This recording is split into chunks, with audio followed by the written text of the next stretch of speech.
उपचारपछि जुन मानसिक स्वास्थ्यमा हैन कस्तो चुनौती आउँछ भनेर सोध्नु भएको छ हैन, यसलाई कसरी म्यानेज गर्ने भनेर सोध्नु भएको छ। कुनै पनि उपचार गरिसकेपछि हैन, स्पेशली स्तन क्यान्सरको भनेको के भन्दाखेरि अहिले हामीले कसरी लिनुपर्छ भन्दाखेरि स्तन क्यान्सरको उपचार एकदमै राम्रो छ। यसलाई राम्ररी उपचार गरे भने नियरली हामीले अहिले लगभग 80-90% मान्छेहरूलाई चाहिँ राम्रै लामो लाइफहरू चाहिँ दिन सक्छौं, निको पार्न सक्छौं। त्यसैले जब पनि स्तन क्यान्सरको उपचार भइसकेपछि हैन, उहाँहरूलाई चाहिँ कसैहरूलाई चाहिँ यो मानसिक स्वास्थ्यहरुमा चाहिँ अलिकति प्रभाव पर्ने हुन सक्छन्, स्पेशली डिप्रेसनहरु हुने, एंजाइटीहरु हुने हैन। डिप्रेसन भनेको चाहिँ अब मेरो शरीर के भयो, कुरूपहरु भयो, मेरो शरीरको केही भाग रहेन हैन भन्ने त्यो डरहरुले, एउटा समाजको त्रासहरुले काम गर्न सक्छ सक्दैन त्यो कुराहरुले असर पारिरहेको हुन्छ भने कसैलाई चाहिँ मेरो रोग फेरि फर्किन्छ कि भन्ने एउटा एक प्रकारको डरहरुले पनि सताइरहेको हुन्छ हैन।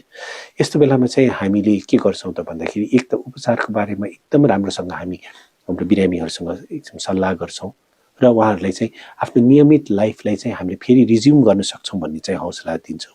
त्यसबाहेक पनि हामीले टाइममा हामीले वर्कशपहरु गरिरहेका हुन्छौं जसमा चाहिँ त्यस्तै उपचार गरेर निको भइसकेको दिदीबहिनीहरुलाई सँगै राखेर कुराहरु गर्ने, इन्स्पिरेसनहरु दिने गर्छौं।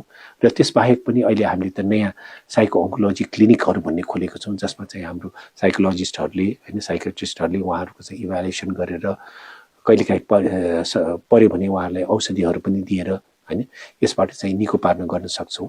र यसबाहेक पनि अर्को एउटा इम्पोर्टेन्ट कुरा भनेको चाहिँ हाम्रो परिवारको छ हैन। परिवारले जति राम्रो सपोर्ट गर्नुहुन्छ, जति उहाँहरुलाई चाहिँ हाम्रो बिरामीहरुलाई चाहिँ एउटा हौसला दिनुहुन्छ, जति हामीले उहाँहरुलाई चाहिँ नर्मल ट्रिटहरु गर्छौं हैन, त्यति नै उहाँहरुको चाहिँ मानसिक स्वास्थ्यमा चाहिँ त्यति नै राम्रो हुने सम्भावनाहरु बढी हुन्छ।